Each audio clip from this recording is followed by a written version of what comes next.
क्या लिखा हुआ, जे न हो तो हिंद में कछुओ नृप मान। नीचे लाइन क्या लिखी हुई देखो, पढ़ो कि जे न हो तो हिंद में कछुआ हो नृप मान। नृप मतलब राजा। गर्दिश में रहे तो गर्क आंख्यो हिंदुस्तान। ऐसा क्या है? जब कभी मानसिंह की बात आती है राजस्थान के इतिहास के अंदर, सबसे पहले वो हल्दी घाटी का युद्ध याद आता है। और उस हल्दी घाटी युद्ध में ये मानसिंह मुगल सेनापति बन करके आए, तो मानसिंह को धोखेबाज कहा गया। मानसिंह को कहा गया कि इन्होंने अपनी मातृभूमि की रक्षा के लिए कार्य नहीं किया। मानसिंह ने महाराणा प्रताप का सहयोग नहीं किया। क्या मानसिंह वास्तव में धर्म रक्षक नहीं था क्या? मानसिंह ने हिंदुत्व की रक्षा के लिए, अपने धर्म की रक्षा के लिए कोई कार्य नहीं किया क्या? हम इतिहास को बहुत शॉर्ट में पढ़ते हैं। मानसिंह के शुरुआत की बात को देखा जाए तो मानसिंह का सबसे पहले परिचय अकबर से 1562 में हुआ था। और मानसिंह का जो जन्म है वो 1550 में हुआ है। मात्र उस समय कितने वर्ष के थे? 12 वर्ष के थे जब अकबर से इनका परिचय हो जाता है। बैराठ के अंदर इनका अकबर से परिचय होता सामान्य है। और 1562 में ही सांबर नामक स्थान पर अकबर की शादी होती है भारमल जी के पुत्र हरखा भाई के साथ में। फिर इतिहासकार कोई कहानी को एक ऐसी मोड़ देते हैं कि माधोपुर राजपुरा किला दौसा के अंदर एक बार अकबर, राजा भारमल, भगवंत दास सब बैठे हुए थे। तो राजा भारमल जब अकबर की सेवाएं कर रहे थे, उसी समय भगवंत दास के भी साथ में थे और मानसिंह भी साथ में थे। पोता, पिता और दादा, 3 पीढ़ियां एक साथ आती थी। और उस दुर्ग के अंदर कोई हाथी भड़क गया तो हाथी कंट्रोल नहीं हो रहा था। काफी कोशिश करने के बावजूद भी राजा भारमल जी बैठे थे, भगवंत दास जी बैठे थे, उनके पास में मानसिंह ने कहा कि मैं कंट्रोल कर दूं क्या? इतने में भारमल जी ने कहा कि तू क्यों बीच में पंचायती करे, ये मुगल अपने आप कर देंगे कंट्रोल। उन्होंने कहा इनसे होगा नहीं, मैं कर दूं। थोड़ी देर बाद में मुझसे कंट्रोल नहीं हुआ, तब भारमल जी ने कहा ले जा कर ले। और मानसिंह जाता है और उस हाथी को कंट्रोल कर दिया जाता है। कंट्रोल करने पर अकबर ने कहा कि देखा भारमल जी, हमारे मुगल सैनिक, आप कहते हो ना हमारे राजपूताना के, ये देखो हमारे मुगल सैनिक योद्धा। मानसिंह थोड़ी इस फोटो में तो काफी गोरे दिखाए गए, सांवले कलर के थे मानसिंह, और इस फोटो में सुंदर भी बहुत दिखाए गए। मानसिंह इतने सुंदर नहीं थे, दिखने में कुरूप राजा थे। सुंदरता मेरे हिसाब से बड़ी चीज नहीं है, चरित्र बड़ा चीज। इसके अलावा शक्ति, आज की तारीख में पढ़ाई होनी चाहिए, पद होने चाहिए, वो आपकी सुंदरता अपने आप बना देंगे। आप RS IS बन गए, समझ लो आप सुंदर हो, फिर आपको लोग सुंदरता की दृष्टि से ही देखेंगे। नजरिया लोगों का बदल जाता है, और जब नजरिए बदलते हैं तो नजारे बदल जाते हैं। तो ऐसी स्थिति के अंदर अकबर ने कहा बुलाओ सैनिक को, सम्मानित करते हैं। और उस सैनिक को जब बुलाया गया, जब पूछा गया वापस अकबर ने क्या नाम है तुम्हारा, तब मानसिंह ने कहा कि मेरा नाम मानसिंह है, भगवंत दास का पुत्र और भारमल जी का पोता हूं। एक बार तो अकबर के पैरों तलब जमीन खिसक गई। अकबर को लगा कि ये तो भारी गड़बड़ हो गई। उसने होशियारी से काम लिया, अनपढ़ था लेकिन था बहुत होशियार। वो हंसने लगा जोर जोर से। हंसने कहा मानसिंह, खुदा जब नूर बांट रहा था तब तू कहां गया हुआ था? नूर का मतलब होता सुंदरता। खुदा जब नूर बांट रहा तब तू कहां गया था? मानसिंह पर हंसा अकबर। तब मानसिंह ने कहा कि खुदा जब नूर बांट रहा था तब कोई हाथी भड़क गया होगा, उसको कंट्रोल कर रहा था। और जिस दिन खुदा सूर बांट रहा था, ताकत, वो मानसिंह सबसे आगे खड़ा था। है किसी की मजाल 2-2 हाथ हो जाए। अकबर को लगा कि ये लोग अगर सपोर्ट नहीं करेंगे, इन लोगों का साथ नहीं मिला, तो इस हिंदुस्तान पर राज करना मुश्किल है। राजपूत राजाओं का उसने एक नीति के तहत उपयोग किया जिसका नाम था राजपूत नीति। उसने कहा इनके कंधे पे रखो बंदूक और चलाओ गोली, इनके साथ दोस्ती करो, इनके साथ मित्र वह व्यवहार करो, और इनके साथ दोस्ती होती है, इनके साथ मित्रवत व्यवहार किया जाता है। मानसिंह की इस ताकत और शूरवीरता को देखते हुए इतिहासकारों ने कहा है कि जननी जने तो ऐसो जने इनके मानसिंह मर्द, ये मर्द राजा था मानसिंह। 1569 ईस्वी को इसी अकबर ने मानसिंह की जांच करने के लिए कि वास्तव में राजपूतों से लड़ेगा कि नहीं लड़ेगा, रणथंबोर अभियान पर राजा सुरजनहाड़ा के खिलाफ भेजा था, और उस सुरजनहाड़ा के उस अभियान में ये मानसिंह सफल हुए थे। मानसिंह गुजरात थे, तब उसको कहा गया कि आते समय आप महाराणा प्रताप को समझाते हुए आओ। दूसरे दूत के रूप में महाराणा प्रताप के पास भेजा था। तब महाराणा प्रताप ने टेबल पर बैठ करके सामने सामने खाना नहीं खाया था, क्योंकि प्रोटोकॉल होता है। उस समय मानसिंह आए थे। मानसिंह 1573 में आए थे, जून में। जून 1573 में राजा कौन थे? आमेर के राजा मानसिंह है क्या? नहीं है। राजकुमार आएगा तो खाना कौन खाएगा? राजकुमार। तो अमर सिंह को भेज दिया खाना खाने के लिए। इससे मानसिंह नाराज हो गए। मानसिंह ने अकबर को कह दिया कि बादशाह हो सके तो हल्दी घाटी का नेतृत्व मुझे देना। और हल्दी घाटी का युद्ध एक मानसिंह के जीवन में एक नया मोड़ लेकर के आता है। और उस हल्दी घाटी युद्ध के अंदर मानसिंह के द्वारा काफी प्रयास करने के बावजूद भी वो महाराणा प्रताप का जब भाला उनके होदे में जब वो बैठे थे तो उसके ऊपर चल गया। ये किस तरह से चेतक को देख लीजिए आप।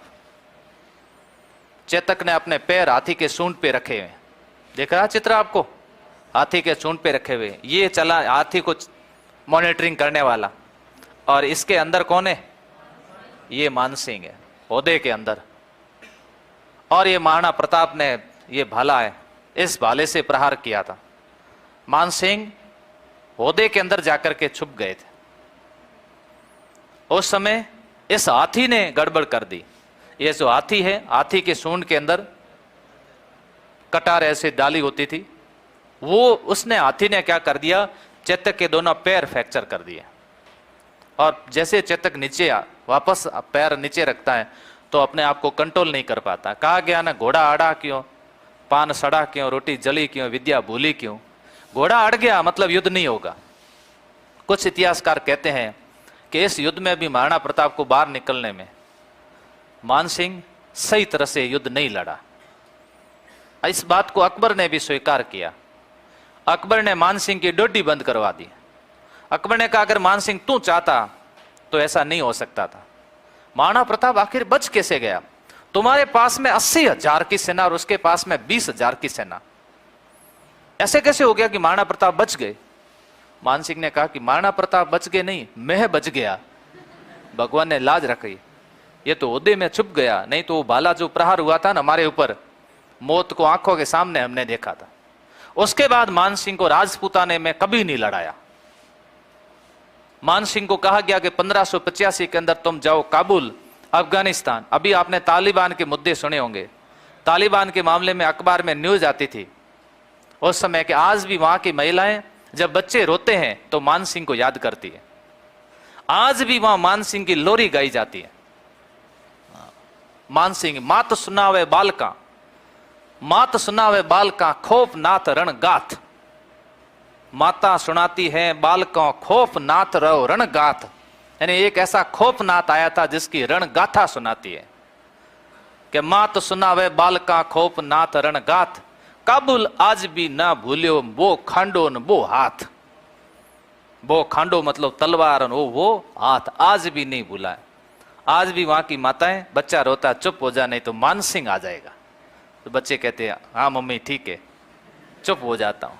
ये इतिहास की कहानी आज वहां भी चलती है।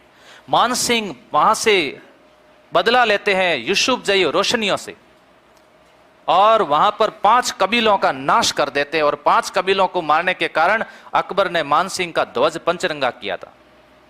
मानसिंह बिहार गए थे, बिहार में जाकर के मंदिर बनाए। मानसिंह को पता चला कि उड़ीसा के अंदर जगन्नाथपुरी मंदिर कोई पठान तोड़ने के लिए रवाना हो चुका है। मानसिंह खुद अभियान पर वहां जाकर के उस पठान को हरा करके जगन्नाथपुरी मंदिर की रक्षा करते हैं। मानसिंह ने सोमनाथ मंदिर को मस्जिद में कन्वर्ट होने के बावजूद वापस मंदिर में बना दिया। ये वही राजा मानसिंह है, उनको कन्वर्ट किया, वापस में बना दिया। वृंदावन के अंदर जहां अकबर के द्वारा राज किया जाता था यूपी के अंदर, आगरा में राज करते थे, वृंदावन के अंदर 7 मंजिला गोविंद देव जी का मंदिर बना दिया था। ये हिंदुत्व का रक्षक और इसको धर्म रक्षक और रघुवंश तिलक राजा के नाम से भी जाना जाता है। बस ये कमी के कारण मानसिंह के ऊपर यह कहा जाता है कि मानसिंह महाराणा प्रताप से लड़े, और इस वजह से मानसिंह के ऊपर इतिहासकारों ने खूब सारे आरोप लगाए। कहा है कि मानसिंह ने पैसा बहुत कमाया लेकिन इज्जत नहीं कमाई। लेकिन मानसिंह का केवल एक पक्ष नहीं है, मानसिंह के बहुत सारे पक्ष हैं।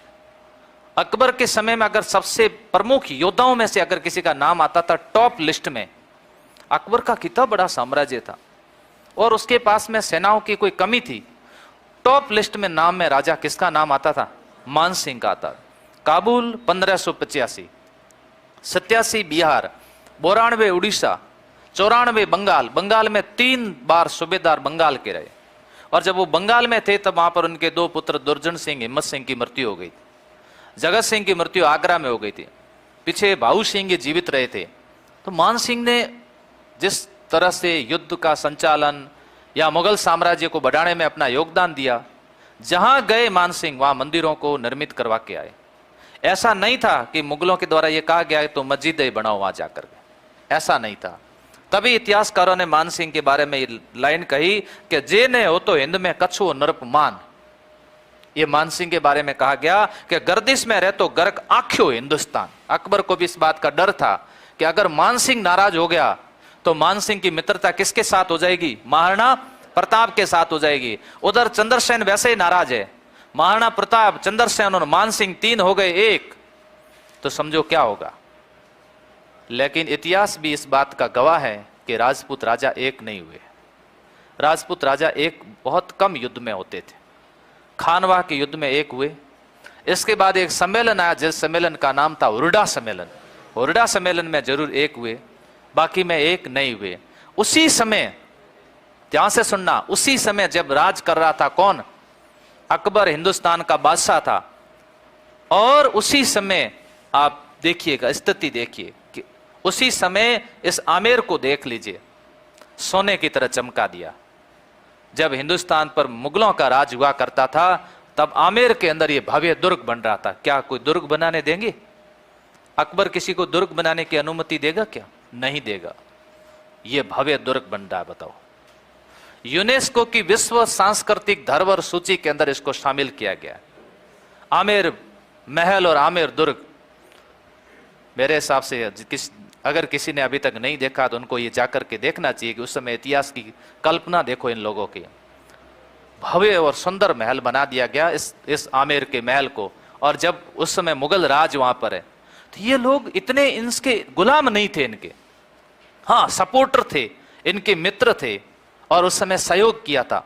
ऐसा नहीं था कि इनके सामने सिर झुका करके बैठा करते, ऐसा नहीं था। ये देखिएगा, उस समय मिर्जा राजा मानसिंह जगत शिरोमणि मंदिर बना रहे हैं। इनकी रानी जिसका नाम था कनकावती, कनकावती ने पुत्र जगत सिंह की स्मृति में जगत शिरोमणि मंदिर बनाया। यह भी उसी समय बना है, बना नहीं बना, यह भी उसी समय मंदिर बन रहा है। यह आमेर का सबसे भव्य मंदिर माना जाता है। और राजा मानसिंह जब बंगाल गए थे तो केदार को हराया था, और उस केदार को हरा करके मूर्ति लेकर के आए थे और यहां आमेर दुर्ग के अंदर मंदिर बना दिया जिसका नाम था शीला माता का मंदिर। आमेर दुर्ग के अंदर ये मैं जो आज स्मारक के रूप में आपको बताएं, ये सारे किस राजा के समय की बातें बता रहा हूं? मिर्जा राजा मानसिंह। कई इतिहास में इनको मिर्जा राजा के नाम से भी संबोधित करते हैं कि राजा का नाम था मिर्जा राजा मानसिंह। वास्तव में राजा